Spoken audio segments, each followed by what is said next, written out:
All right. Let me get this some a little louder. Whoops. Check, check. There we go. All right. It is Tuesday, the 3rd, October 3rd. Happy birthday, Dad, by the way.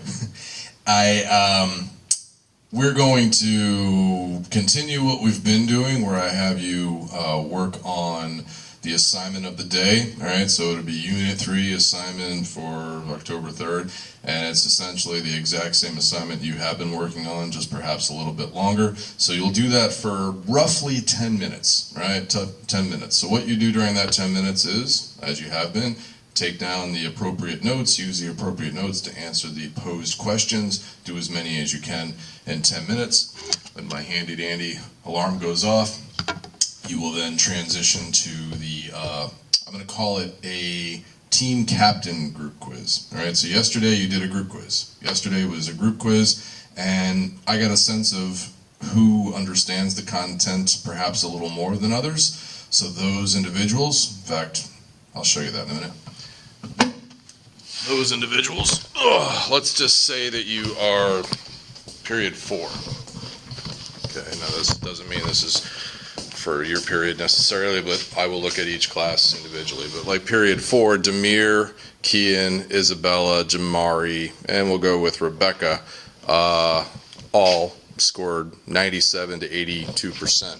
All right, they would be team captains. So what I would do is I would put groups together. Now I just said 5 people, but this I only have written out as 4, so it depends on the size of your class. I will draw out your name.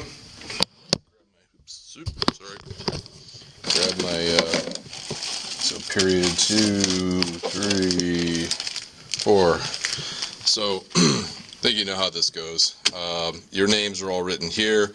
I'll randomly say Team 1 with Rebecca, for example, will be, and I'll pick a few students. So I'll essentially divide you up. Now, when you're in a team, let me put it back on me. When you're in a team, your team captain is omitted from having to take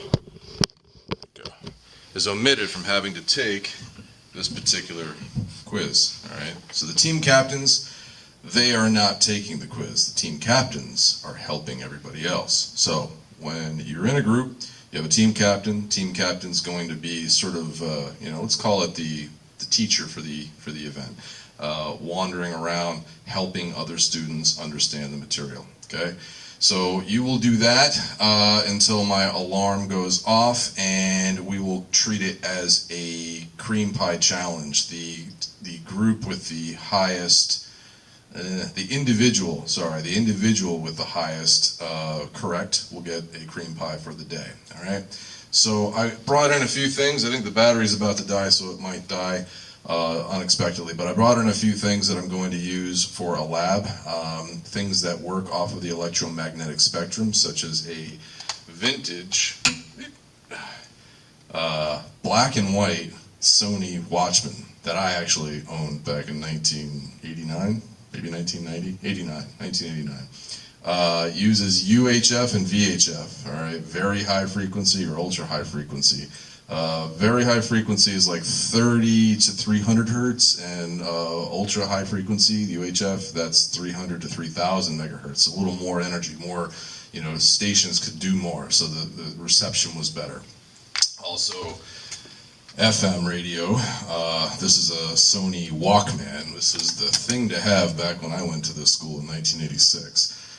And then in addition to that, something that sees in the infrared spectrum. This is an infrared image intensifier. You commonly call it night vision.